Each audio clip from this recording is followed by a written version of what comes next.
Here the topic is motion in a magnetic field. When a charged particle is moving in a magnetic field, the particle will experience a force due to magnetic field. Under the influence of that force, what change is coming in the path of the particle? That we are discussing here. When a charge Q is moving with a velocity v in a magnetic field B, then the force experienced by the particle F is equal to QVB sin theta. Here, theta is the angle between velocity and magnetic field. Here, in case 1, we are considering the charged particle moving parallel or anti-parallel to the magnetic field. In the first case, you can see the particle is moving parallel to the magnetic field. That means the value of theta will be 0. Then sin theta is equal to 0 and force is equal to 0. In the second case, that is when the particle is moving anti-parallel to the magnetic field, then theta is equal to 180 degree, then also sin theta is equal to 0 and force is equal to 0. That means when a charged particle moving along or opposite to the direction of magnetic field does not experience any force. In case 2, the charged particle will be moving at right angle to the magnetic field. In this case, for getting the magnitude of force, we can use the equation F is equal to QVB sin theta. Now, force is a vector quantity, so we should specify the direction of this force. For getting the direction of force, we can use the Fleming's left-hand rule. Here we will see the case of charged particle moving at right angle to the magnetic field in detail. First, we will see the direction of force. That means when a charged particle is moving at right angle to the magnetic field, in which direction the force will be acting. And under the influence of that force, what will be the path of the particle? In figure, you can see a uniform magnetic field acting perpendicular to the plane of the paper. For the magnetic field, we use cross notation here. That means the field is directed into the paper. When a charged particle is entering this magnetic field with a velocity v, the particle will experience a force. For getting the direction of this force, we can apply Fleming's left-hand rule. That is, we should stretch the first finger, central finger and thumb of the left hand in mutually perpendicular direction.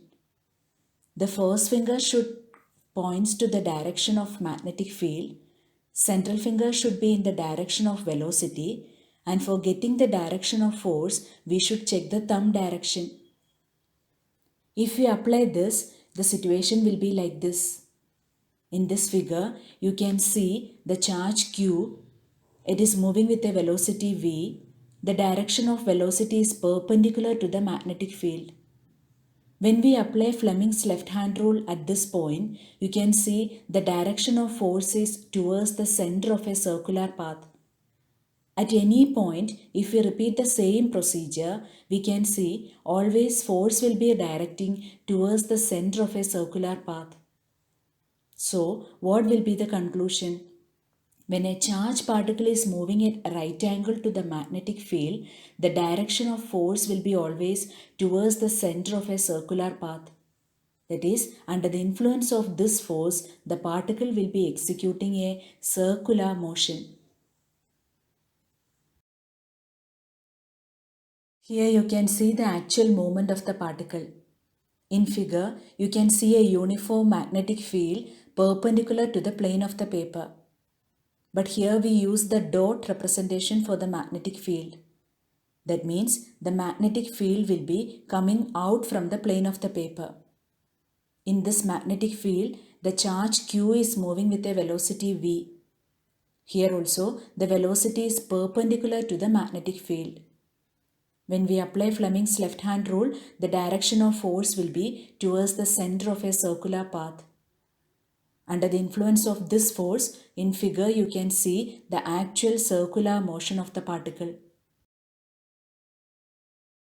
Here we will see the magnitude of force. That is, when a charged particle is moving at right angle to the magnetic field, what will be the magnitude of force acting on the particle? We have the magnetic force F is equal to QVB sin theta. When particle is moving at right angle to the magnetic field, theta will be equal to 90 degree. That means the magnitude of force is equal to QVB.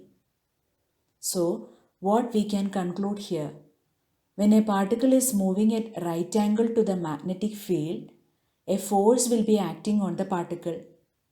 Under the influence of that force, the path of the particle will be circular and the direction of the force will be towards the center of the circular path. And the magnitude of that force is QVB.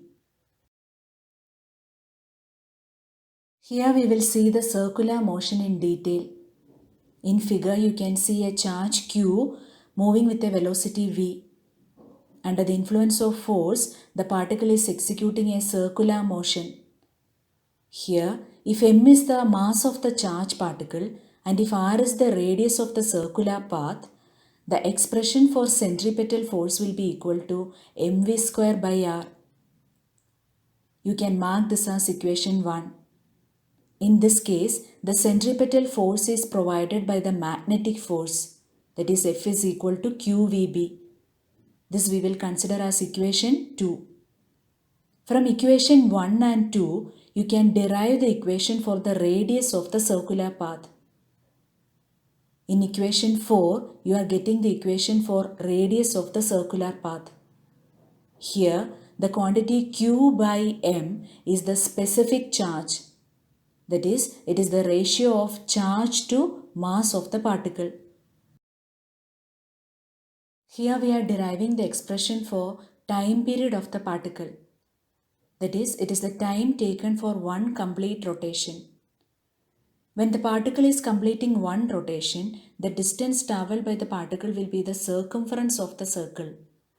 So, the expression for time period will be circumference of the circle by speed. Here, the expression for time period will be 2 pi r divided by v.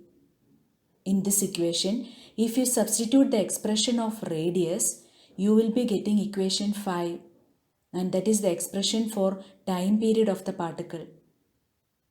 Now, frequency. That is, it is the number of rotations in 1 second. Frequency is equal to the reciprocal of time period. In equation 6, you can see the expression of frequency. Next is angular frequency. Omega is equal to 2 pi nu. In equation 7, you can see the expression of angular frequency.